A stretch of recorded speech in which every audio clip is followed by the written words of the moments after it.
Hello, guys. Welcome to the Travel Podcast by Raymart Aviation. My name is Brown, and I'm your host on the show today. With me here are some distinguished personalities who are here to share their ideas on aviation careers. By my side here is a beautiful young lady. Please, can you tell us your name and about yourself? Hi, I'm Obukwinet Ebere. I'm Nigerian, yeah. So basically, I'm a flight attendant. I give safety and comfort to passengers on board. Thank you, Queenette, for coming to the show. By the far right side here, we have another gentleman. Please, can you tell us more about yourself, sir? Yeah, I don't really know about the gentle part, but my name is Martin Savan. I'm a captain on the Gulfstream 550. I'm also a lecturer on aviation security and safety.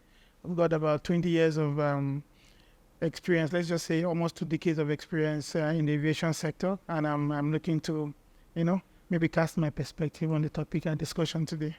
You're very welcome, Captain Martins.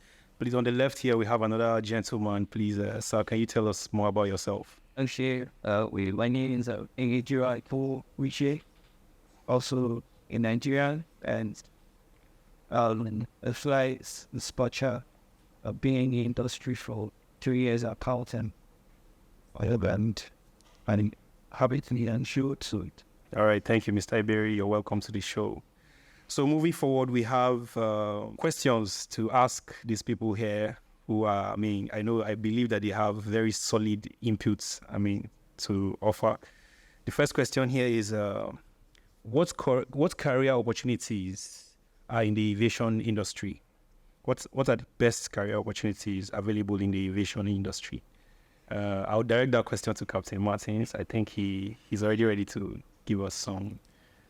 Yeah, why not? Aviation is vast. Aviation is huge. It encompasses a lot of the globe as you see it. I don't know if I'm allowed to do, but yeah, the global village, as you say, we all travel. Yeah, man, there's a whole lot of travel every day. So that is, you can now start looking at it from that perspective.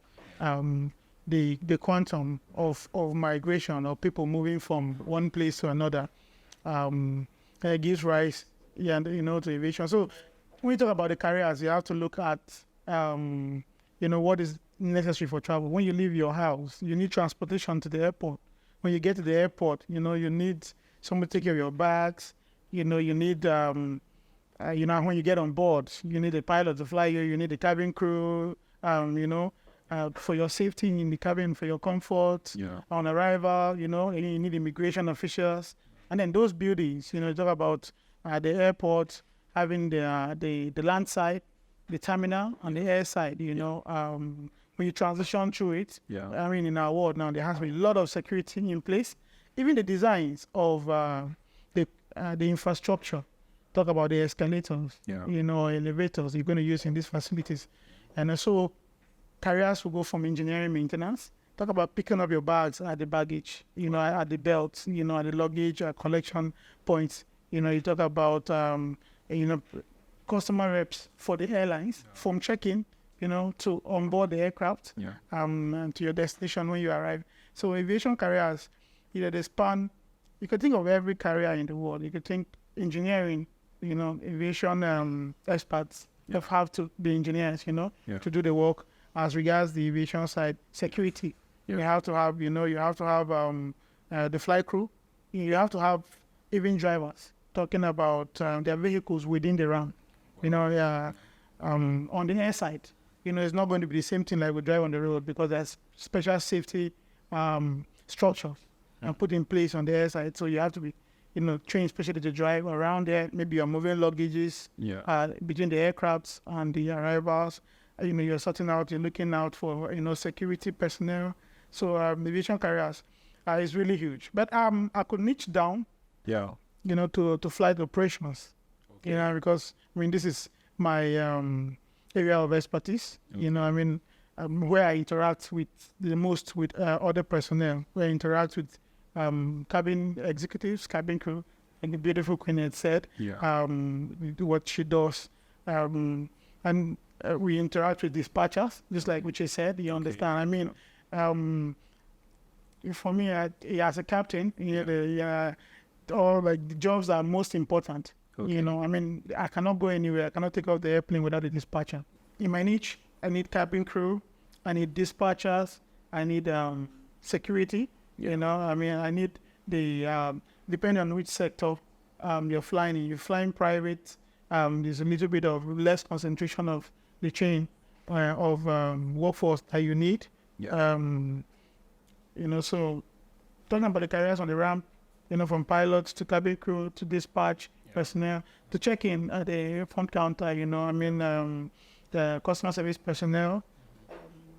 Then you talk about the security personnel inside of the airport as a whole, Okay. divided into the land side and then the air side with the terminal. So I mean, these are the few ones that come to mind, but maybe I'll throw more light when a little bit of other ideas come from Fuchi. Yeah.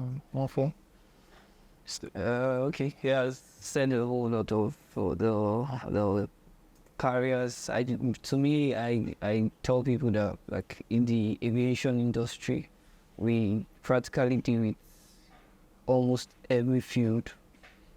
It's vast. It's a vast. We deal with almost every field, and it's something that when I was actually getting into the industry, when I was actually getting into the school, I didn't read any science course or any of that. So it's not whether you read science, commercial, arts. So I actually read mass command. I ended up being a dispatcher. So it's not about what course you read or anything. As long as you can read, write, calculate, and do just normal thinking. So there are beautiful careers in aviation. So literally every aspect of the industry is like important. Okay. So if there's a break in one, definitely going to affect the whole industry. Yeah, it's really going to affect. So it's something that if you want to go into the industry, it's just make up your mind on what you want to go for. Okay. It's something that you don't just. It's not something you just wake up and just. You have to have the passion, I guess that's what you're trying to say. Passion, and you have to be like ready to. So it's something that is demanding. Okay. It's demanding. At some point, you be in a position where you want to give up. Exactly. Yeah. Involves setting careers, but you just have. That's why you need to make up your mind and just go into the industry. And trust me, when you start, you see that it's a beautiful industry. Like I feel it's one of the best in the world. Wow. Yeah, it's one of the best in the world. And dealing with flight operations like my own, as I said. So it's, I feel every other part is important, but like that's just the most important part of the industry, the flight operations, because it's something that we all involved in that part. Yeah. I mean, sorry to interrupt you, but you see, the whole essence of aviation, the end product is that an aircraft is going to take off from one point, fly to another point. Yes. Point A to B could be across an Atlantic Ocean, Pacific. I mean, like, and it can be as short as from one city, you know, maybe it's just maybe a London Stansted Airport, to as close as the Birmingham, you know, airport, which is a very short distance of travel. But that's the end product of aviation. But so much has to go into it because of the quantum of the people involved. Yeah. I just want to throw some light on. I agree with Uche based on talking about building the build-up before you arrive at an aviation career. Okay. I mean, it's important because in all education, I mean, no knowledge is a waste. Yeah. Education builds to life skills. Yeah. Where you deploy them. When I went to flying training, you know, my background, my first degree was chemistry. You know, I had little or nothing directly from my periodic table, you know, which was the basis of my first degree, to apply into. Other than knowing that, okay, I mean, this airplane has metallic parts made from certain alloys, or you know, to give it the strength, and you know, which could put me in an advantage position compared to like other pilots that were in class. But there was no requirement, prerequisite education, you know. It was just an age requirement. And as far as you were 16, even if you were out of high school, you could commence flight training. Very interesting. That being said, I mean, study skills, pressure built from the first degree will help you, because this a failure rate of about 90%. Yeah. You know, like you said, is tasking for flight training. Out of every 10 that commence flight training, 8 to 9. You know, why is it 90%? Is because so fractionality, maybe decimal 8 point something. Then there are certain flight training institutions, you know, just for dispatchers as well, cabin crew and all that, they pre-screen. I mean, it's just like trying to get into an Ivy League, you know. I mean, Ivy League dropout rate may not be as high as another conventional university, because already the qualifications, the prerequisites were very high, and then you had to like already know that, oh, I mean, you're capable of this already, you know. So certain schools like my flight training school, I went for the 3-year school in Port Alfred, South Africa, had that kind of selection policy, you know. And in fact, most of the contracts were from you see like the Sudanese Air Force, you see the KQ, Kenyan Airways. So they're bringing cadets. So they've gone through aptitude tests, they've gone through simulator practices, they've gone through ground school instruction and exams and all that. So they've selected people that are already capable, people that are trainable. Okay. You know, people that have it in them. You don't want to come already, go airborne, and then you are seasick. You're training and you realize that, no, I can't concentrate up there because I have the phobia for it. You know, I mean, some basics. Or privately, like I went as a private student. Many people came like that, like I did, not knowing. I just knew in my gut that I'm cut out for this. You understand? But many people came, you know, that those things contributed. Some were academically capable of passing. You know, some you know could face the pressure and and all that. But maybe because of physiology, medical reasons. You understand? So there are things. I mean, this medical you must pass before starting, because once you get into the career, there are medicals that you have to maintain as well. I mean, like so when you talk about that, that expands to show you more career aspiration. My doctor, you know, is an aeromedical doctor. Not every doctor treats aviation personnel. Not every doctor can prescribe medication for me, because I could be on duty. You understand? Is it going to be medication that will make me nauseous, make me, like drowsy, make me, sleepy, and all that, So the doctors, they are. It's called a major part here. You understand? There are pharmacists that know that, doctors will talk about circadian rhythm, I mean, like for me on the Gulfstream, this is an aircraft that flies 12 hours non-stop. So most of my trips are like, transcontinental. So I move from, let's say London, I'm flying out of Stansted. I'm going to Washington. Already this is the shorter of my flights, because it's just being little under 7 hours, about 7 hours thereabout, across the Atlantic. But at what time? I'm moving from one time zone, and then, so the time your body is used to or telling you to sleep and all that. And there are jobs like Qatar Airways or some major continental airlines. They have scheduled flights like this. So you're going to be moving, you could move all west to far east. And then you have just minimum rest. The aviation regulations. Let's talk about the aviation regulations. So now there are lawyers for aviation law.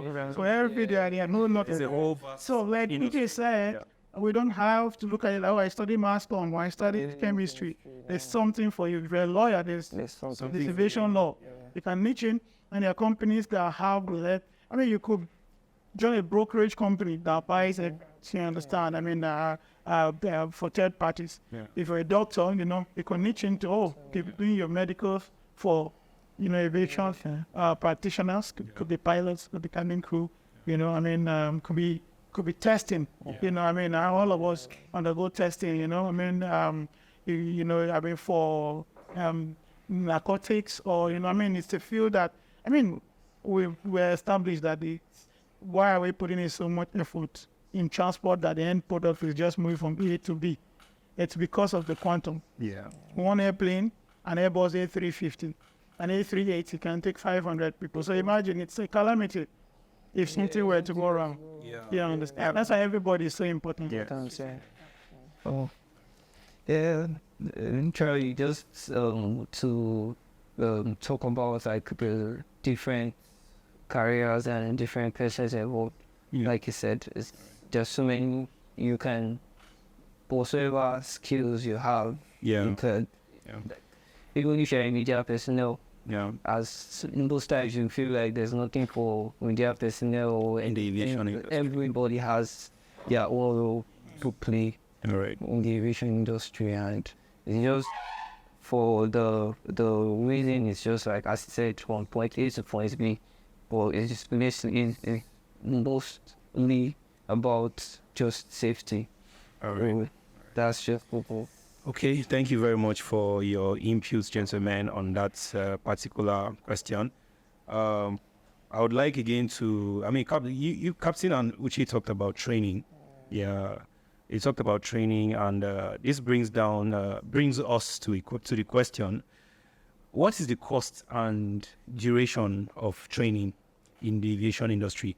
Our lady here said she's an air hostess, so I'm directing this question directly to her. I mean, in your own field of aviation, what do you think is the cost and duration of training?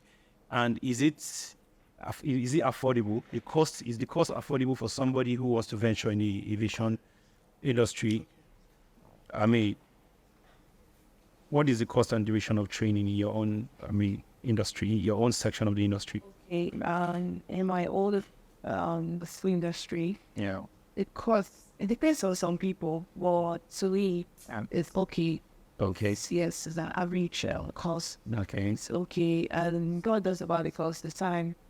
When you give your time, because I remember when I was going through my training, and it was supposed to be 25, well, 24 people was present. Okay. And even with that 24 people, Yeah. some people were like, I'm not feeling fine, and they counts in aviation training. Okay. They count because Okay. you don't want, if you waste one day, Okay. it's like you have missed everything. Wow. Yeah, so the cost is not much. It's okay Okay. because we're at school. Okay. The light, breakfast, lunch. Okay. So it's cool. The cost covers all that, logistics and welfare generally. Okay. Captain, I would like to ask you what do you think is the cost as a pilot? I mean, who's been in the system for quite some time? Do you think the cost is fair enough for anybody who wants to venture into the industry? And what about the duration? I mean, the returns are huge. So, I mean, it's an investment, you understand? Yeah. I mean, that's the beauty of aviation, like Uchi said. It's something for everybody. Yeah. You know, we join hands to make it tick. Yeah. Like, if you can afford one sector of training, you can afford another. Yeah. And Queen actually also said that to her. Yeah. You know, I was trying to put some figures on it. Yeah. You understand? I'll niche down Yeah. to what I know, what I've been through. Okay. You know, so for pilot training, ab initio, and there are factors. You could spend anything between 100,000 US dollars to, on average, 150. If you're going to be able to be successful at it, at the point you will know. Now, aviation is not conventional like most training fields. Okay. You could start slow. You end up being a very good. I mean, it has a different draw. Okay. You know how they draw the calls in Okay. aviation. Okay. One pilot training, I'll come to like cabin crew, and it applies to cabin crew as well. You could come at the beginning. It's difficult for you to catch new concepts, Okay. so it's taking you time, to wrap your head around it. Yeah. And you could be slow about it. Then you get used to the concepts. You now understand the basic concepts of it. Then your progression will be very fast. You understand? Yeah. And then you could plateau. But then there will be a need for you. Like airlines, there are airlines that have career first officers. They cannot basically be trusted enough. To outrightly. They can act as a commander in an emergency because every first officer in a 2-man cockpit, Yeah. in a flight deck that has 2 pilots, every other the first officer is a potential captain. If there is an incapacitation, you understand, he is expected to take over. Yeah. And then pilot to safety. Yeah. Now, he could have that basic capacity, but under pressure of the long hours, maybe consistent decision making that has to be correct for the sake of 500 plus odd people that you're carrying sometimes, and also if you are that kind of a person, you plateau. No, I mean, aviation doesn't look at, you said it's a very beautiful career. There is no stupid person. Yeah. There's no stupid question. There's no dumb person. Everybody has a role to play. I mean, if you're way, you won't talk about winning it. Because by the time you get to the career section, the training has taken care of a lot of things. You understand? And so putting figures on it may not be accurate. Because you could go to, and it's about preparation. You understand? Some people, I mean, my son has been flying a flight simulator, since he's been 5. Wow. I mean, he has the interest. Wow. So he flies with me, you understand? I have another son, he doesn't have the interest. So, I mean, he's more, he does want, yeah. So this guy, Martin, who has been flying with me, if he happens to choose later on that he wants to be a pilot, he's not going to be at the same level with somebody coming from a background without that exposure. You understand? So he could catch up faster, There's certain things that even now I teach him once and he does them. It took me 10 practices when I was already out flying training. So he could now maybe go on and spend $70,000 or $80,000 to achieve the qualification another person will spend $150 to achieve. That doesn't mean that person will not become a very good pilot and not, So there are ranges for training. Yes. When you come to type-specific training. Yeah. When you become a pilot, before you go and fly, it's just like you've been taught how to drive. Yeah. On a tour, let's say a Camry or a Toyota, for instance. There are classes of licenses, right? Yes. I think even if you're taught to drive one, you could even drive a bus as well. Yes. That carries 18 people. Yes. On the same class. Yes. Maybe a different class of license would drive a truck. Yes. Or maybe a trailer. But Or a trailer. you could drive a bus. Yes. Now, the bus is longer than the Toyota Corolla that had 4 seats. Yes. So if you're negotiating a bed now, or if you're indicating or trafficating to make a turn, Yes. your view, or maybe your requirements for your scan of your area Will be quite different. Will be quite different from a Toyota. Yeah, so you could wing it. You could take the bus, get into the road, and get a hang of it. Yes. The aviation, we don't take that Yeah. chance. Yeah. You understand? So there's no winging it. We do have wingmen, but we don't go and wing it. Yeah. Yeah, so how it's done is that it's type-specific training. You have the general training. Yeah. Queen that here said, as a flight attendant, when she goes to all those companies, I mean, when she's already flying and having fun, but it's good to be ambitious and look at other, and bigger companies that you want to fly, maybe experience flying in a big organization like maybe Emirates, where you have a team of 20 or 30 crew on board, or be in one flight, rather than flying where you fly maybe regional where you have 3 or 4, So if you look at it from that perspective, she has to now be trained specific to maybe an Airbus A350 or a Boeing 777, the type that she's employed on, because there will be some differences specific to that type. Yeah. They said, okay, maybe your choices are here. I mean, she can talk about that. Let me talk about the flight deck. You understand? The flight deck, you understand, that will come in. When there is an emergency, there's an incapacitation. Yes. If there's a kind of an emergency, like somebody is choking on board or having a medical emergency, we're always going to come and look for any doctor.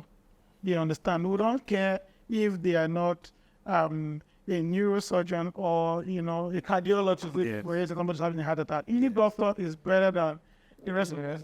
So any pilot is better to come into the flight deck. If I tell you, listen, I have a capacitation, you hold this trust level for me, advance it to this level, pilot will know how better to handle it. Even though they've never flown that aircraft. Yes. So, however, when you come to type-specific training, it's like this. You are there and, you're taught the nitty-gritty of it. And then the muzzle, the brain is a very unique muscle. How it works, the repetition gets it. Every facet it happens, but we just don't realize it as much as aviation. Aviation has found proven sciences that will deploy it. So when you're trained, they ask you to repeat this, repeat an approach. What are the procedures? It's 10 things to do. Set the thrust at this, and then you're gonna go, okay, you set the speed at this, reduce to this, pitch to this, do this, but there are things that are gonna happen. When you look at it on paper, you understand how you're doing it mentally. We fly in our heads before. Yeah, actually. I think when you are learning, before it becomes muscle. I'm watching the movie that the pilot said that. Yeah, Fly virtual. you have to fly it in your head, you understand, especially in training, So it makes you, you know, yeah. So you come in there and they go, oh, wow, these are so many steps. I'm like, when you go the first time, it takes you 10 minutes to do it and you're forgetting one. The instructor reminds you, encourages you. That was good. You knew the first 4 steps. You skip the 5th. That's why you got the 8th round. The importance of the 8th is because you have to, now you learn from experience. Tomorrow, you're not thinking of 1 to 4. You're saying, let me get to 5 and skip. Exactly. So when you get it done, Exactly. when I do it 3, 4 times, Yeah. you know, it becomes, you know, you build the muscle. Just like what them Sonny have been doing in the gym. You build that muscle and then remember us. Yeah, right. And then when you do it over time, you know. So that is the type specific training for you. Yeah. Repetition and training that this is where this button is. Now when you are doing these things, it's just like knowing how to play piano. You don't look at it. Completely, your eyes closed, yes. I understand that you're blind and know how to play piano, play better, you know. Exactly. You know, so you don't look at it, you play it. Yes. So that's what we're doing in the flight, that you play the piano. Oh, where is it? You don't have to give a confirmation because far away in about maybe. Yeah, so you don't want you don't want 6 chances, You know where it is. You know where it is, even with your eyes closed. Yeah, as I was talking to some Gen Z, and she's like, you, autopilot is this. I was like, she didn't know that I'm a pilot. So I'm like, oh, really? So people, autopilot is that the thing? Yeah, you're trained to autopilot. Oh, this happens bad. You yourself, you're an autopilot. You're going here, you know. It's not like there's an autopilot that will just push that does everything. Yeah. You are even there. You are the autopilot. Yeah. Yeah, I know that's so Very interesting. It's an interesting career. You know, the most important thing is that, I think it applied to aviation, more specifically when they said, find something you like doing, you know, work a day in your life. Wow. When I was learning how to drive, I think it was challenging. And then it was like this in the house, you know, when I tried to steal the car, you know, just for practice and all that. My sisters are all there. Oh, you go and bash mommy's car again and all that. But later on, I mean, I'll go and I'll bring it back. And go and get me this for my friend. I know I'm not. I'll begin the hand. You know, the game, yes. And as I'm going, I'm crying before I'm coming out on the road, and who is going to come and hit me now and all that stuff. But I'm going out, you know, I'm just like You're more upset. confident. And who is this? Why are they always telling me there? No, get out of the way. Why you? I'm just doing it like me. But then flying becomes like that. Yeah. And of course, in this case, you still, I mean, there's a training. Yeah. Not to get complex. Yes. You understand? I know that, okay, this is the procedure you follow. Yeah. And this is the demeanor that you have to, I think you have to be sober and focused about it because, you know, with complacency or just thinking, I know it, I'll do it every time, you know. But the fact is that you're no longer working. Yeah. There's a procedure, there's a process that you go and follow. I mean, you cannot be, it can't be generic at the same time because it's a dynamic field. You're going to go today, there's different weather compared to what you had yesterday. Yes. You understand? And there's one person changed. It could be Captain Martin's app, you know, is replacing another captain that you're very comfortable with. Yes. And because you're more comfortable with that guy, because you've had a beer together when you were off duty, your nerves are more settled.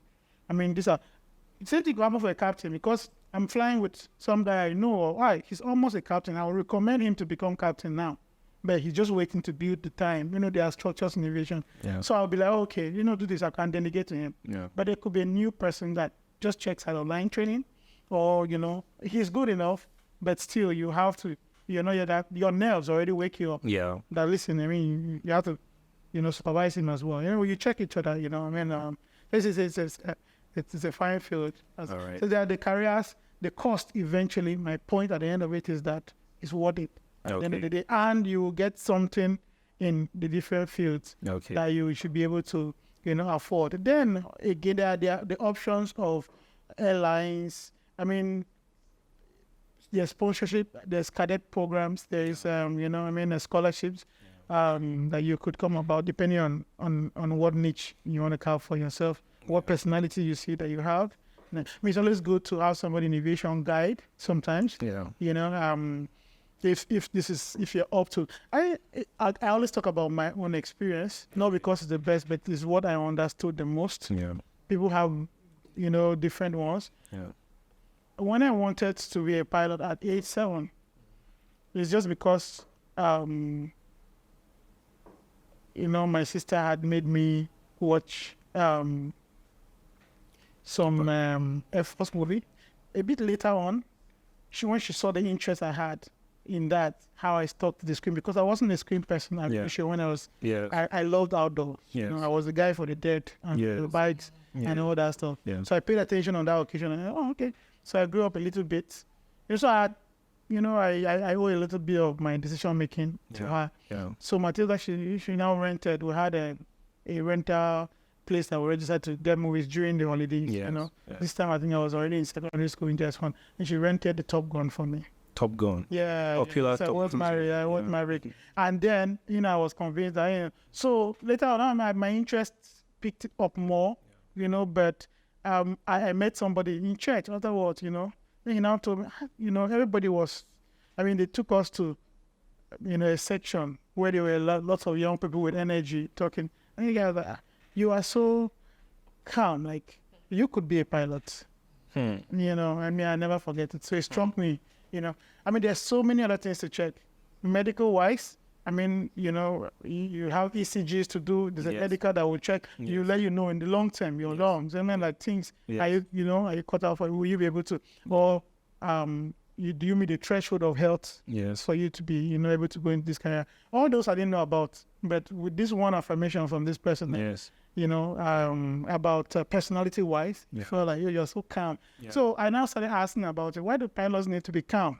And they said, when you're calm, you make better decisions. Yeah. That was the only answer I got from my mom. She doesn't even know why, And then I said, okay, so later on, so it's just like that. It's always good to get the guidance. If you want to be a flight dispatcher, are you able to be like this? Are you patient about this? If you're a security person, a flight dispatcher or a load master, do you pay attention to detail enough? Yeah. There's accidents that have happened for cargo airplanes Yeah. for a wrong loading. Like a 747, you have a center of gravity. You have, there are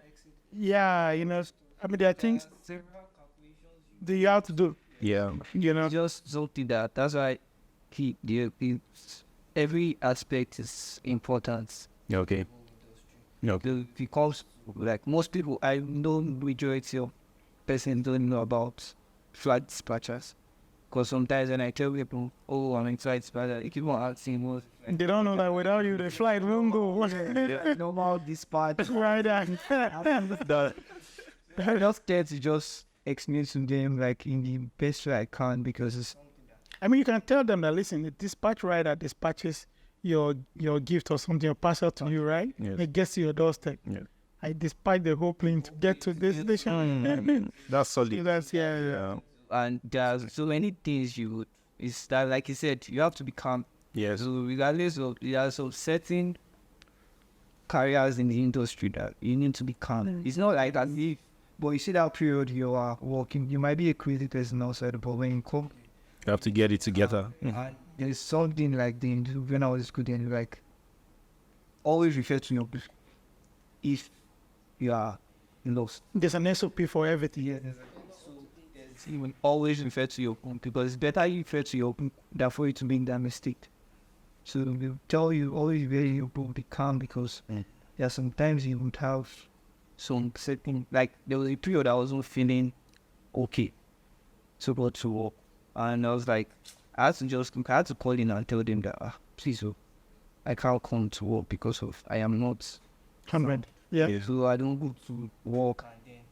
Make mistakes that would cost you. Yeah, so you need to be like very, very calm and sound Okay. to just do all those things. Yeah, and it's a very good career, because most times there's a way you have, like you said, there's a pairing to them. So it is like them also saying, like him now, he has dispatchers I trust. That's how it is. When That they don't Yeah. make mistakes. yeah,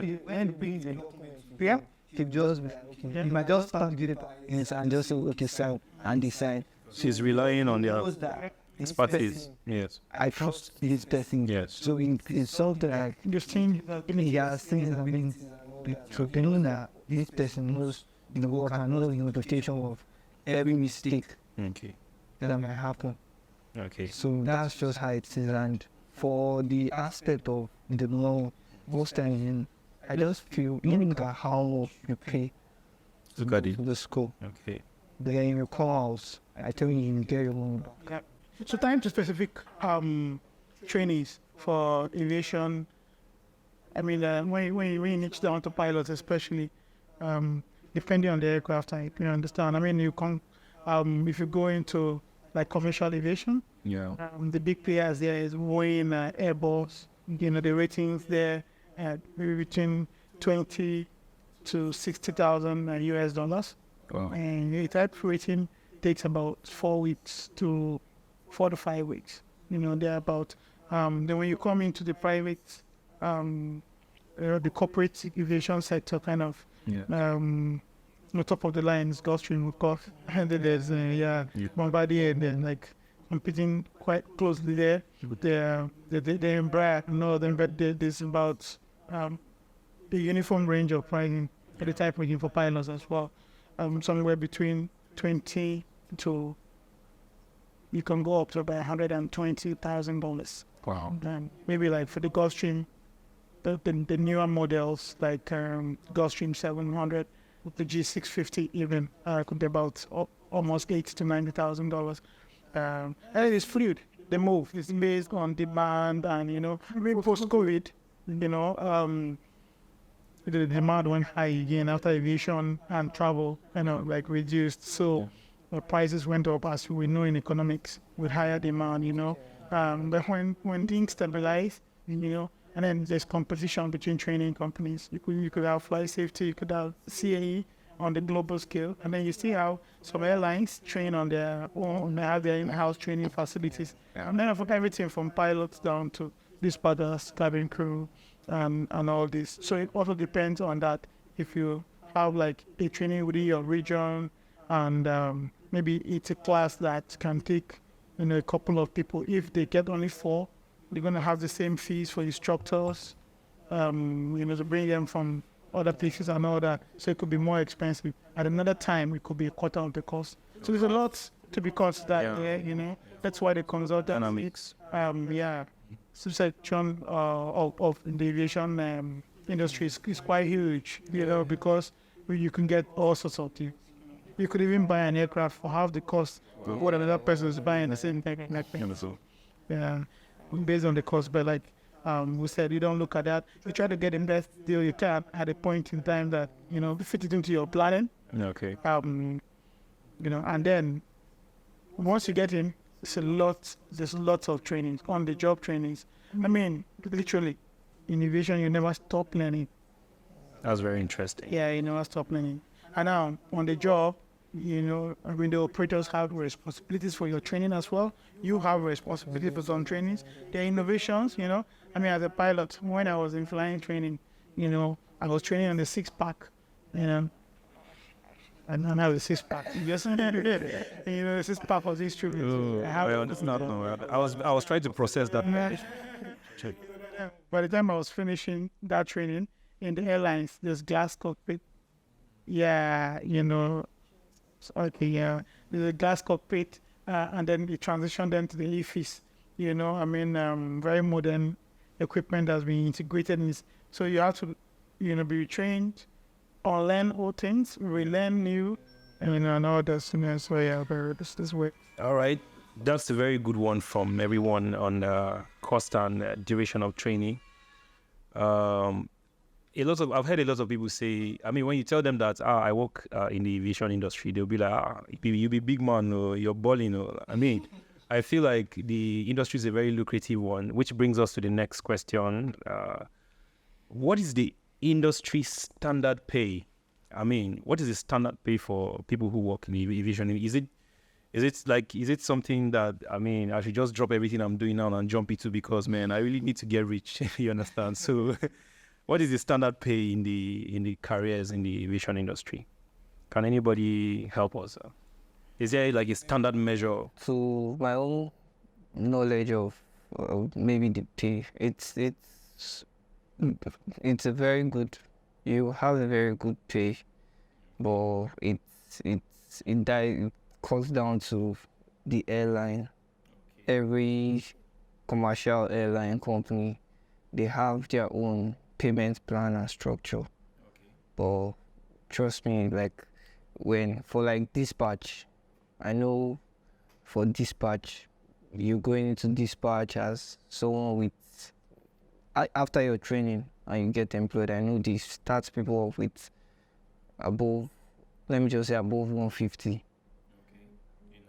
Yeah, in naira. Yeah, so above 150 naira. So it's not that 150, but above 150. So I know because I know people and I have knowledge of that and how much is that. But when you have the experience, it can go as high as, I know, like my supervisor then when I was on my job training, he just switched to the private sector and he was given an offer of like 100% of his previous salary. Wow. So that's how it is. It can come like that. So it's just, but the thing there, you just have to be good. You have to know your job. Yeah. So like it's a very competitive industry. So you cannot be relaxed when you enter. You need to stand out. That's will sell you. You need to stand out because I also have an instructor in school then. Like he's very popular in the Nigerian industry. Like he's someone that I know that he's collecting up to 6 figures in dispatcher. Wow. So he's something that he has the experience, he stood out. He has his mates that they all went to school together, but he did not stop. As he said, you just keep on going for little courses to just enhance your own self. But trust me, it's just hard work. Just What I'm saying is if you can be on the same job level with somebody or still be collecting higher pay because of yeah. how valuable you are. Yes, it's your value that will sell you out. So that's why everybody in the industry will be like, these people are too serious because we know. You see, one key thing in aviation is mentorship is of the utmost importance. Okay. That being said, are you going to find the right person to? He spoke about the supervisor. Yeah. You could go so many fields and find one such person that will stand out and then be even able or willing, to guide other people to that path. Some people, you could think they are hiding, that capacity or that perspective, that ability they have, to continue developing like this or that pathway to be directing others. Yeah. They may not necessarily be hiding it from others, but they don't just have the time to go and carry others along because they are so busy with developing and the pressures of bills and things like this in your life. So, but if there's any sector that encourages that is aviation. There's life coaches in so many other sectors. Yeah. So I encourage people, you understand, I encourage people that listen, if somebody doesn't have the time to give you and they couldn't be your mentor, even if you have to pay for it, find an ideal person, And now we're in the era of information. Yeah. You understand? Some pilots, some dispatchers, cabin crew, aviation, aeromedical doctors and engineers and all that, some of them have some presence. Yeah. On social media and all that. Just by following them, you could get a lot of mentoring from them. You see that, okay, at this stage, this is what they did, or this is what they would do. Okay. Sometimes I get, besides my work emails, I get so many emails. I get some direct messages, and then everybody asks me, oh, I'm doing this, what do I do? So when I've had my tour, like when I'm on duty sometimes, I could have a 2 weeks duty and schedules like this. Maybe it's Cape Town to London and London to DC, Washington, or to New York, New York back to London, then to Abu Dhabi, it sounds fun and it's easy for me, true, but it still needs time because it's a system designed. Like he said, you can't just come, which he mentioned it about being fit. Yeah. You understand? Yeah. You have to ensure that you're eating the right foods. You understand? While on duty, we don't even eat. Like in a flight deck, we can't eat the same thing because if one person gets sick or gets food poisoning or actually was deliberately poisoning, another person is there. So when you come to even during preparation, you understand, you know your system now. What can you eat? What can't you drink? Is there a particular juice that purges you or that will chew you up or will dehydrate you? What are you going to eat to keep you at the right blood sugar levels for you to continue functioning optimally? Yes. You understand? I want to go for training.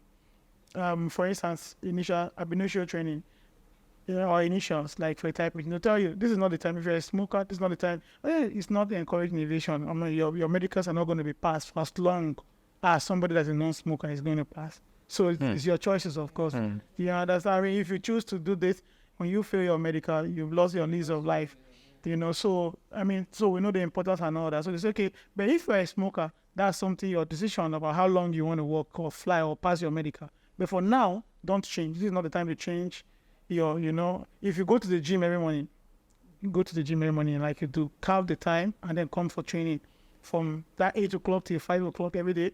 Before then, you have the time to do your gym at home. If you are the person, this is not the time to lose weight. This is not the time to go on a diet. Don't change the things that because you want to be optimal. It's just like that when you're on duty as well. So every day before you go to fly, are you fit to fly? And then before you go to fly, you're maybe going from New York to, I know the NAP tracks. It's something we call, it's a design for, to accommodate, optimal airplanes and airlines in the airspace. You understand? Okay. So there's a stacking. It's just a separation thing, in the layman's language. That's how I can put it. So you can't say the NAT track system. You know when it's going. Every day, they're going to be published at a particular time.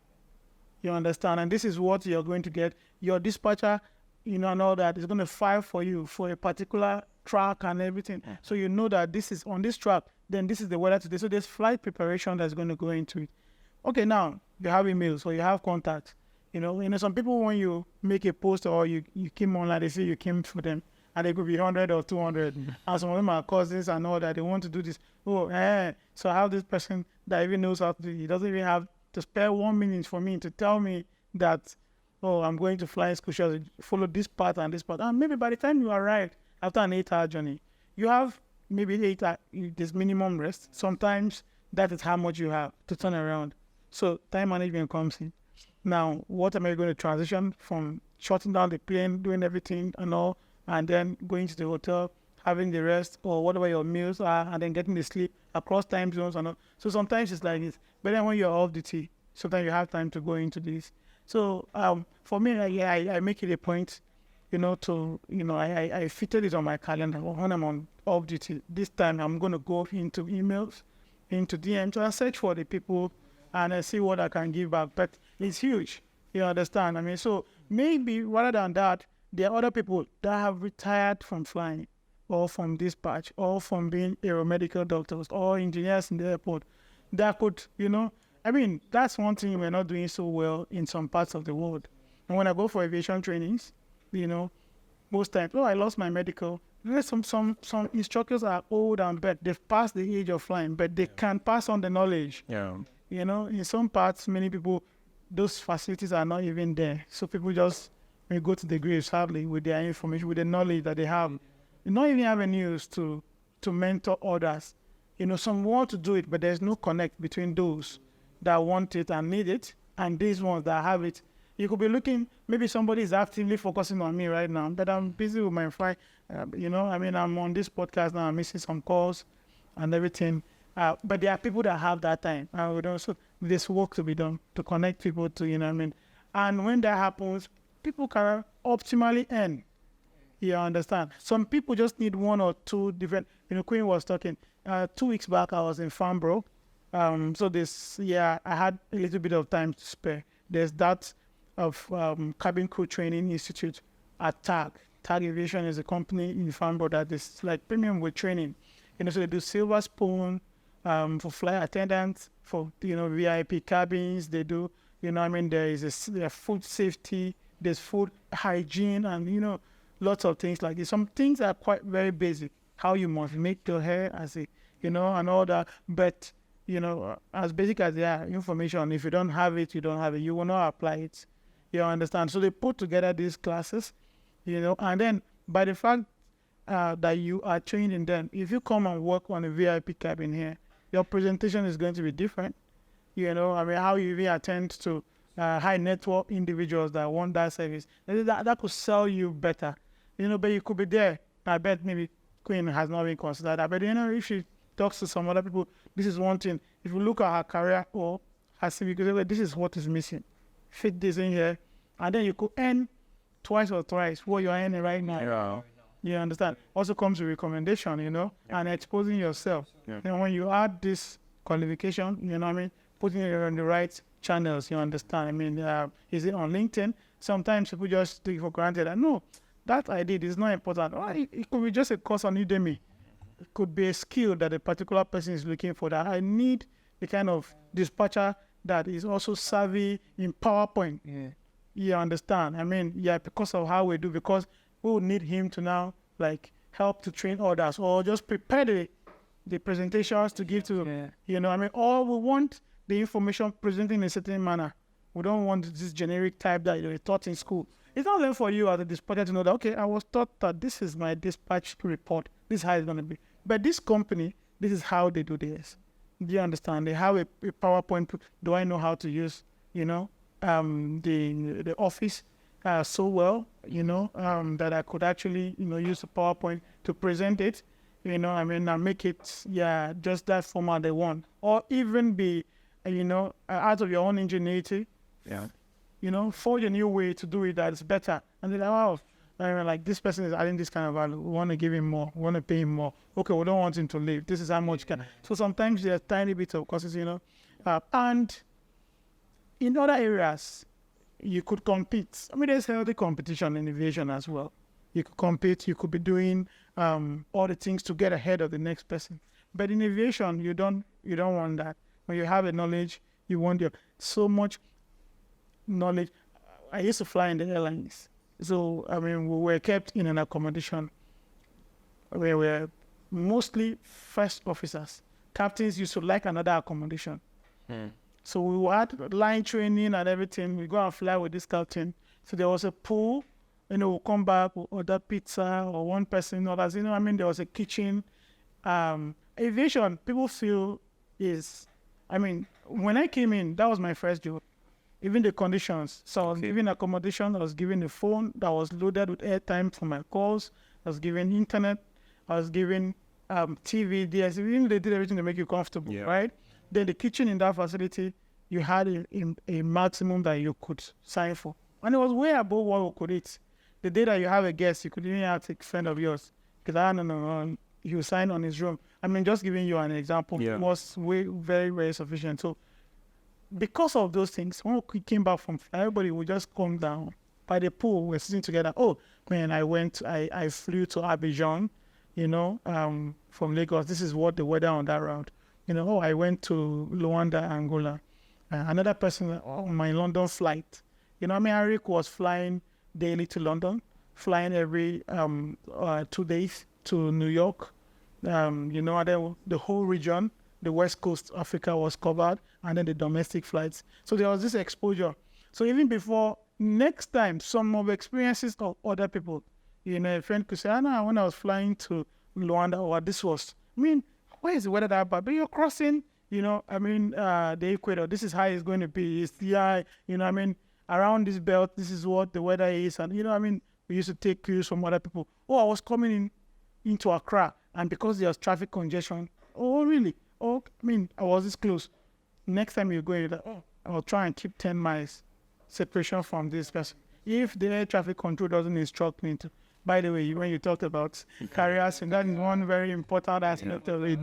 Air traffic control. The ATC is huge, So, back to the earning. The earning is you set your salary. You set what you want to earn in aviation. If you niche down to you being a pilot, you could decide, okay, this is the kind of airplane. So you can even decide, I'm going to go and train myself on this airplane.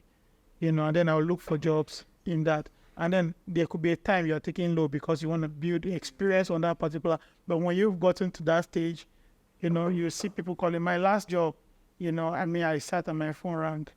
It was not, in aviation, it wasn't even like, I didn't apply for it, and it was a job coming with, we want you to train on this aircraft, we want you to do,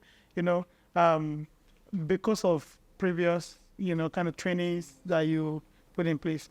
That's why, as expensive as it is, embarking on careers in aviation is equally very rewarding. Yeah, very rewarding. Okay, thank you very much, Captain Martins, for that powerful insights, and thank you.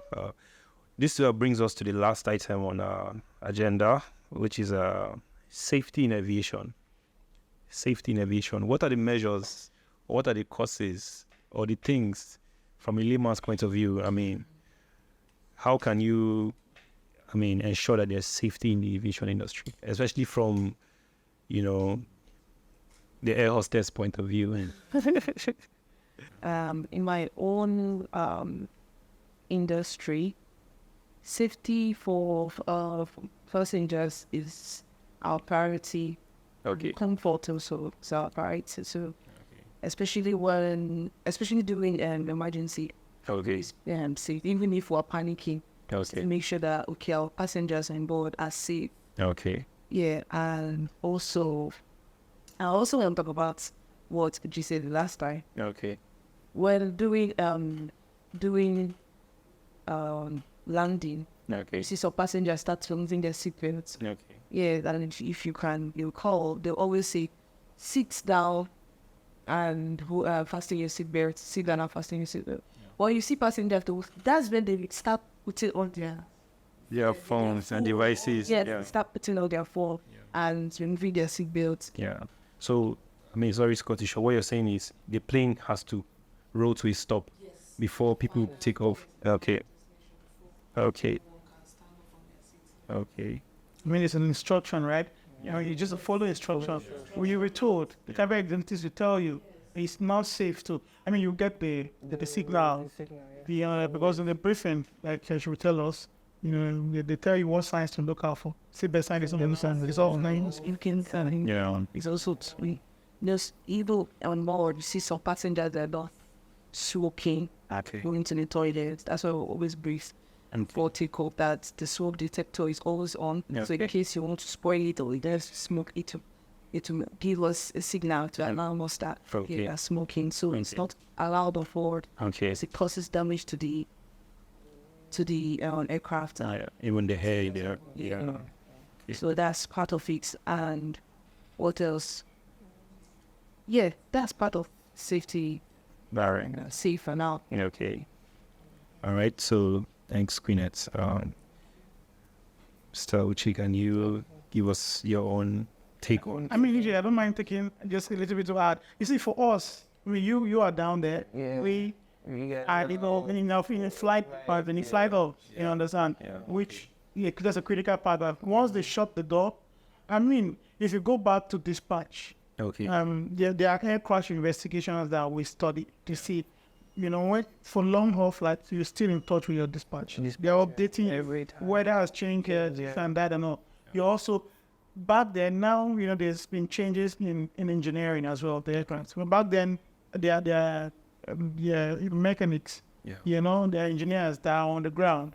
That would tell you, okay, something is malfunctioning, okay, there's a pilot do like this, or there's a navigator on board. The flight deck has been reduced drastically by size to come down to 2 or 4. When it was like that, it was even more imperative to have the CRM, the crew resource management, which is something also in the medical practice they do. Yeah. It's about SOPs and everybody having a role and following and being a team player. You understand, and making the job, smooth, easy for everybody. Now, for us, when the doors are shut now, for the regional short-haul flights, the dispatchers are out of it. Aviation security are out of it. It's just the pilots, the flight instruments with the passengers now. So now the job of safety on board, more likely than not, people cooperate because now their own lives are at stake as well, nobody wants to die. Try to follow, the instruction. That's like we said, there's different personalities, different standards of training. Some parts of the world, though, because of an upbringing of how people train to follow instructions, you'll be amazed at how much everybody's ordering. And wait for this. It's also a function of traveling often. You get to start exposure, So it's safety on board. From your question. The flight attendant have the direct contact with the passenger plane, even a corporate plane that has just 2 or 3 executives on board, where the pilots are faced with. So there's a lot of, we maintain, just follow the standard operating procedures, fly within the envelope. The airplane has limitations. Follow them. Don't try to speed out of the envelope of what is approved or what you pre-planned for that flight. Don't do, so it's just, the most part, monkey see, monkey do.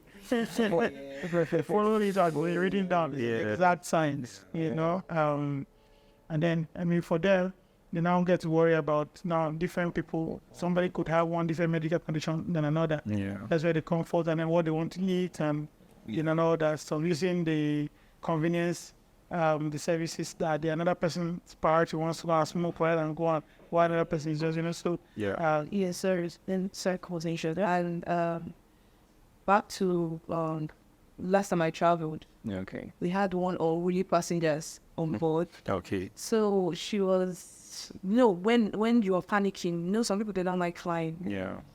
When you're panicking, it makes other passengers scared, they don't have that fear in their hearts. Yeah. So I told her that she should go to the back or she should just relax or talk so that she doesn't make other passengers scared. Yeah. So one of the cabin crew saw her and restrained her at the back. Okay. She was there. Yes, because she was. Yes, right. But yeah, they restrained her. Yeah. Because I think panic is contagious, right? Yeah, it spreads. Yeah.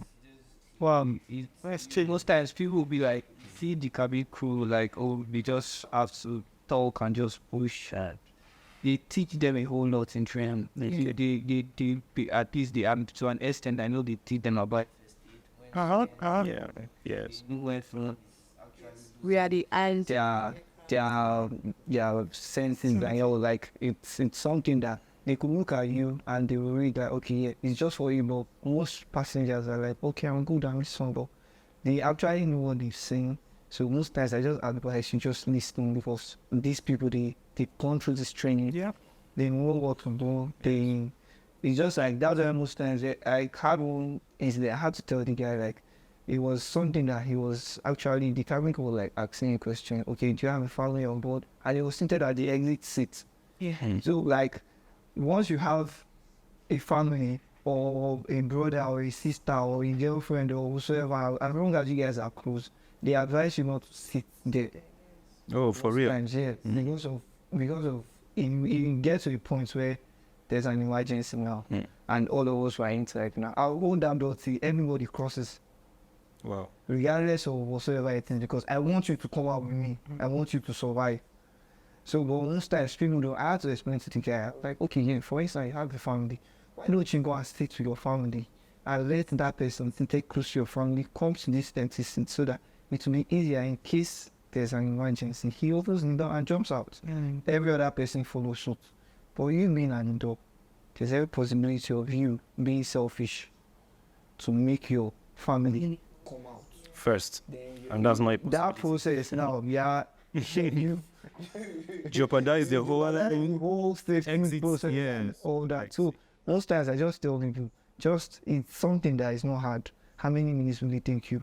Just sit down, fasten your seatbelts. Just listen to them. If you want to stand up, there's a button first. They see you right, they come to you, attend to you. We do.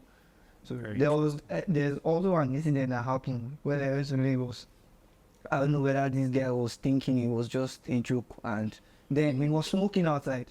I guess he actually turned on his cigarette because it was. And when he got into the plane, he went to me, but there was about smoke. Just what Quillian was saying. Yeah, so there's always. He was in the background to smoke, and in his mind he thought it was. We got it like, well, so all we do like all this.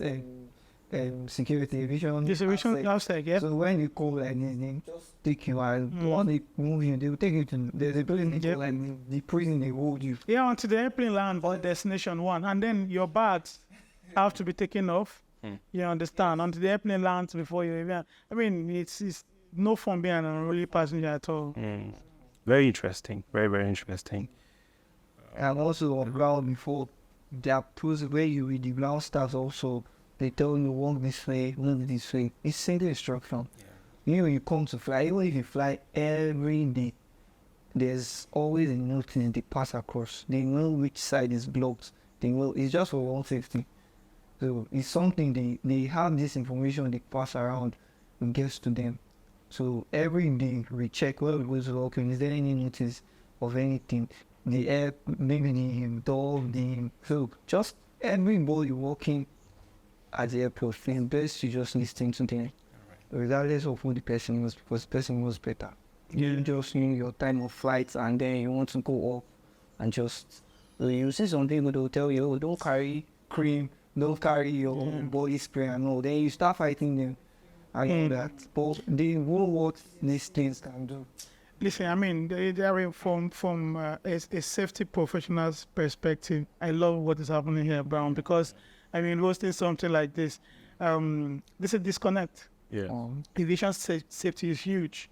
Now, for me, from my catchment of being a flight crew, working with cabin crew, working with my dispatchers and all that in the airline to going corporate, and then handling things like this, you know, from there to getting academic and, you know, studying aviation safety management systems, where you're thinking about the terminal, you know, what safety structures to put, elevators, escalators, you know, how people can be, you know, whatever is engineered, even the seating, you are making an arrangement, you look at it, what could be unsafe, what will be in the way for a mother with 3 baths and a child that is, you know, excited because they are traveling. It's a normal thing.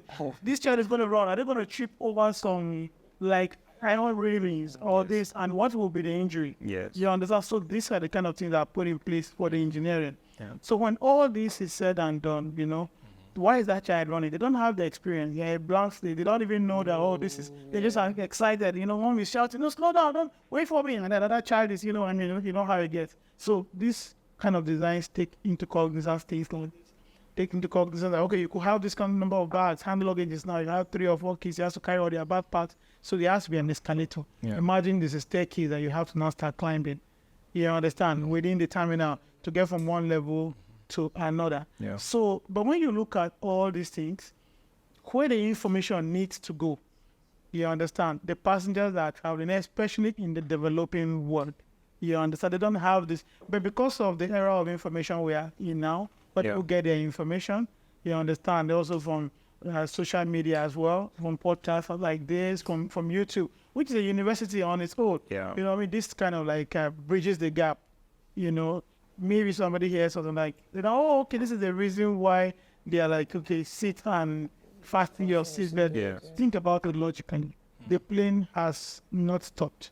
If you have stopped finally and you are so in a hurry to get your phone, get your bag, you still cannot get out of the airport. You waste everybody at the luggage collection point. Yeah, that's fine. After you get it. So imagine that there's no more that you are like in a row 40s trying to get out there. I think people are just very impatient. Yeah, I mean, it happens. But with this, you know, hopefully people get to start knowing. But then also, safety professionals like myself, we could look at it as, okay, after all this is designed, how about the communication? Now talk about somebody having like a mask on, you know, I mean, a background. You know, there could be ideas to say, okay, listen, these are ways in which we get this information out there. Yeah, I mean, there are already ways, you know, the aviation authorities, the airport management authorities, they have channels as well, but sometimes people just like to be social, find their information in a social setting. Yeah, they're not going to actually go to that website or the authorities. You know, I mean, they could even see a YouTube channel for the authorities and CEOs on perfect come on CEO to help they see this information. Yeah, so I know, you know, so I mean, this is brilliant. All right. Thank you for your generous and most needed contributions on the show, lady here and gentlemen. Everybody, if you're watching, we're reporting live from Captain's Residence. This show is being shot in Captain's Residence, and Captain's Residence is all about accommodation. We have a lounge and a service apartment for you in case you want to come and lodge and have some good time in Abuja here in Galadimawa. And if you like the show, please don't forget to subscribe. Click on the button below and like and share if you have to. You can visit Captain's Residence on Instagram at Captain's Residence. Thanks for watching and do have a lovely day. See you again. Cheers. Bye.